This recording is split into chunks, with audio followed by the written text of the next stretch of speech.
You might notice I'm sitting here in front of a blue screen. That's because the CAD Factory is now going to look at a major Australian drama which wasn't picked up by Australian television, but overseas made little waves. And here we go with the Follow Through Squad.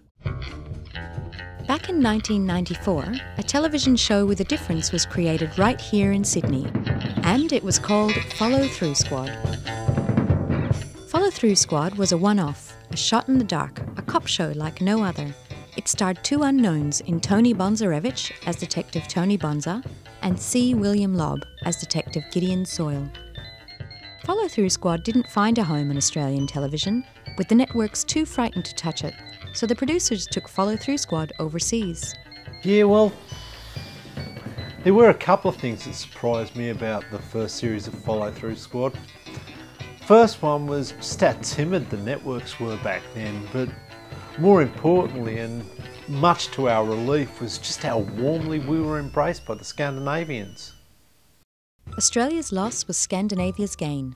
Follow Through Squad became an overnight success and stormed to the top of the ratings throughout Northern Europe. Follow Through Squad seemed to be on the tip of everyone's tongues. So many great memories of the first series. Being flown over for the launch of the show. And there was television, newspapers, radio, interviews, our faces appearing on ads. It was totally unexpected, but it was really happening. But what is Follow Through Squad really about? I grew up on a diet of great buddy cop movies, Heart to Heart, Beretta, Starsky and Hutch.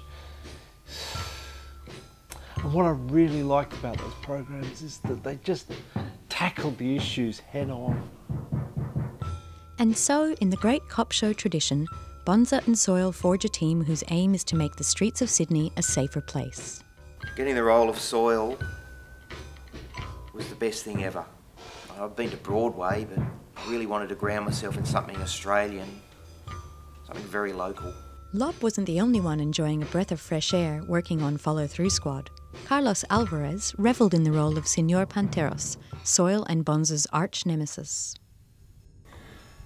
I started my acting career at NIDA. I dropped out in my second year, but I got stuck in with the wrong crowd, party too much, and then one day I heard on the grapevine somewhere that, Follow Through Squad was happening. Someone said, did I want to be a part of it? And I said, I just leapt at the opportunity. What was interesting about playing Panteros was that throughout the series, I could develop his character. In the first episode, as you can see, he looked innocent, but as the series develops, you get to see the heart of evil. You get to see a man who's truly rotten from the inside. And what of Soyle's partner in crime fighting, Detective Tony Bonza? He, in many respects, is the archetypal rough diamond, a man of hard morals but a soft heart. Not many actors can hold up an end like Bonzarevic. Well, he is, or was, or if he's alive, I have to say he's a genius. Bonzarevic was a natural, a freak. I'm certain the show would never have been made without him. But Tony had a dark side.